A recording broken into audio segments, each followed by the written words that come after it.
Now, Rand Water's system is being strained by high consumption in Johannesburg and Tshwane. The utility is urging residents to reduce water consumption. It also says reservoir levels are extremely low and municipalities might be forced to implement water cuts. To discuss this further, I am joined by Rand Water spokesperson Makenosi Maroo. Makenosi, thank you very much for your time here on eNCA. There's been quite a few suburbs, for instance, in the north of Johannesburg, and I know that your client would be Joburg Water ordinarily, and they've cut water here and there in the past couple of weeks. Is this the problem? Is the problem maintenance, or is the problem the fact that we're using water too much? Good afternoon, Masahon. Good afternoon to the viewers. The problem is that we are consuming too much. It's not maintenance. We have been maintaining our infrastructure and we've been communicating when we do maintenance. So at the moment, it's not a question of we are short of supply, but it's just an increase in water consumption.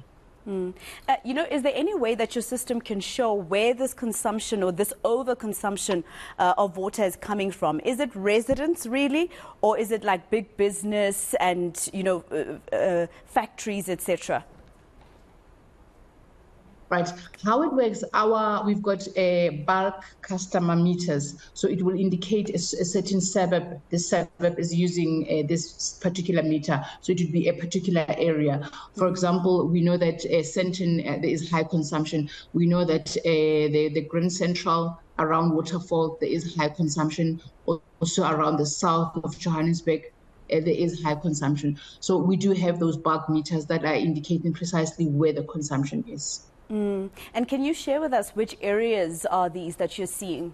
Is it areas where ordinarily, like Sandton, for instance, is a big business district in Johannesburg? So there, I would assume, mostly it's business. Am I incorrect? Yes, it's mostly business, but we also have residential areas, because remember, people are using sprinklers. Some of them, they are timed. They obviously they water their, they use water probably twice or three times. People, they do wash their cars. People fill up swimming pools. So it's various areas. It's mostly affluent areas. But also, Masho, we need to mention also that some of the water, they are just ending up in the street. It's water losses because it's clean water from rainwater. But if the infrastructure is not maintained by a municipality, there will be wastage. And that's where I was coming to, Makenosi. I mean, for instance, here in Hyde Park, just behind me is Jan Smuts Drive. And along there, you find a lot of burst pipes and water just gushing into the streets. And that, for instance, is not the fault of a resident or even a business. It's because, municipalities are not coming to fix what's broken. Absolutely, absolutely. And what we're encouraging residents is please report if, for example, around Hyde Park, it would be Johannesburg Water. Report, get a reference number so that Johannesburg Water can go and fix the area. And as you notice, it's clean water that can be used, that can be consumed for drinking, for cooking. So we really need to be looking after the infrastructure, and we're encouraging municipalities to repair and look after their infrastructure. And I mean, I know you can't speak on their behalf, but in the city of Johannesburg, for instance, you see that there are people who are there to fix the burst pipe. They dig, and then that digging is just left open for months, sometimes on end, without it actually being repaired and then closed. So to us, if it's not closed, it looks like it hasn't been repaired yet.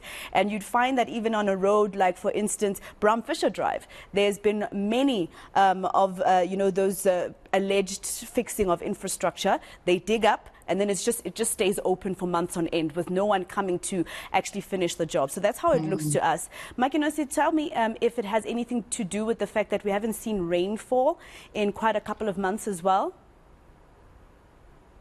Look, I wouldn't say rainfall. Yes, it would be good for us to get rainfall. But remember, we also still need to purify water when we get that water. So in terms of the system, how we are able to purify and supply water, I wouldn't really blame the rainfall, but they would put in a bit of relief. But for now, it's high consumption that we are observing. And how close are we to you having to force municipalities to implement water cuts? Actually, we're not even forcing municipalities. As we speak, municipalities have introduced level 1 restrictions. So they are really actually implementing those restrictions from the 1st of September up until the 31st of March. Yes. So it will be level 1 restrictions. Well, Makenosi, thank you very much for your time here on eNCA. That's Rand Water spokesperson Makenosi Maroo, basically saying that on all levels, we need to work together to actually deal with the fact that we are having less and less water that will be available to us.